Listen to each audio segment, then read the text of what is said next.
মানুষকে অনেকগুলো টাকা দিয়ে মানুষ বলে আপনার টাকা আপনার কাছে রাখুন, এসব 2 নম্বরে টাকা দিব না, এবার ভোট ক্রয় বিক্রয় চলবে না। তো তারা বলছে আমরা স্বতঃস্ফূর্ত ভাবে যাবো, আমাদের সন্তানদের ভোট দেব, যারা আমাদের অধিকারের জন্য লড়াই করেছিল, যারা শেখ হাসিনাকে বাংলাদেশ থেকে বিদায় করেছিল, যারা বাংলাদেশে ইনসাফের রাজত্ব কায়েম করতে চায়, তাদেরকে আমরা ভোট দিব। আর আরেকজন জনগণ, একজন আপা আমাকে বলেছে যে একবার মেয়র হয়েছে, একবার এমপি হয়েছে, বারবার ফেল যে করে, ওকে কেন এখন ভোট দিব? ব্যর্থ তো হয়েছে। শাহজাহানপুরে গিয়েছিলাম, বলে যে আমাদের এখানে কোনো উন্নয়ন হয়নি। এই জন্য সেখানেও আমি বলেছি ইনশাল্লাহ এবার উন্নয়ন হবে, আমাদেরকে একবার সুযোগ দিয়ে দেখেন। আমাদের কোনো সন্ত্রাসী বাহিনী না, ইনশাল্লাহ আমরা পরিবর্তন করে দিব। তো আজকে পুরো বাংলাদেশের উদ্দেশ্যে আমরা একটা যেখানে যারা মাদক বাণিজ্য করে তাদেরকে আপনারা শক্ত হাতে প্রতিরোধ করবেন। ঢাকা 8-এ আমরা মাদক মুক্ত ঢাকা 8 করবো ইনশাল্লাহ। মাদকের সব সিন্ডিকেট ভেঙে দিব।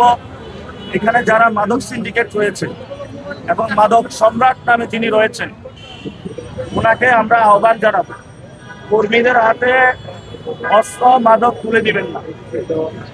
সে কর্মী মাদক খেয়ে পরবর্তীতে আপনার উপরে আঘাত করে বসবে।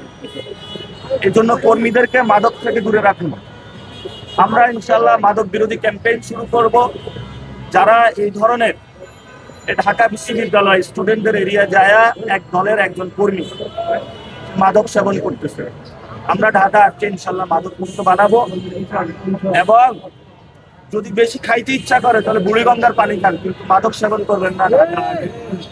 যদি আরো খাইতে ইচ্ছা করে তাহলে ময়লা খান, কিন্তু মাদক সেবন করবেন। আমরা মাদকের বিরুদ্ধে ইনশাল্লাহ যুদ্ধ ঘোষণা করি।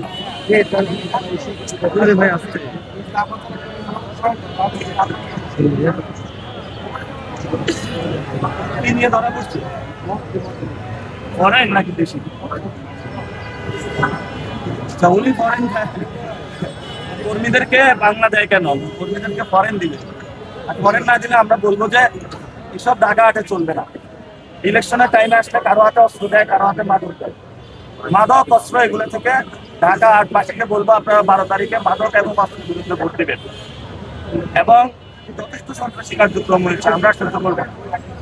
আমাদেরকে নাকি হুমকি পাচ্ছি, বিভিন্ন জায়গায় গোয়েন্দা রিপোর্ট আসতেছে, জনগণ থেকে রিপোর্ট আসতেছে, আমাদেরকে নাকি মাইট দেওয়া হবে। এবার আসুন ইনশাল্লাহ শক্ত হাতে প্রতিরোধ করবো। হাবিবুল্লাহ বাহারে মার খেয়ে এসেছি, এবার মাইট দিব ইনশাল্লাহ। কারণ বারবার তো খাইতে পারবো না, তাহলে তো মারা যাবো। এবার কিছু দিব উত্তম মাধ্যমে ইনশাল্লাহ। আর আরেকটা বিষয়, আজকে নাকি বাইতুল মুকাররমে একজন আসবেন অপবিত্র, সেখানে রাস্তাঘাট সবকিছু বন্ধ করে দেওয়া হয়েছে। এটা কি প্রাইম মিনিস্টার নাকি জমিদারি এলাকা? আর আপনারা সবাই দোয়া করবেন আমি যাতে সংসদে গিয়ে স্বরাষ্ট্রমন্ত্রী হতে পারি এবং মাদকের পুরো বাংলাদেশ থেকে মাদক উচ্ছেদ করতে পারি। আর এইসব যারা সন্ত্রাসী আছে তাদের প্রত্যেকটার হাত পা গুঁড়া করে আইনের মধ্যে নিয়ে জেলে আটকায় রাখতে পারি। এই দোয়াটা আপনারা করবেন ইনশাআল্লাহ।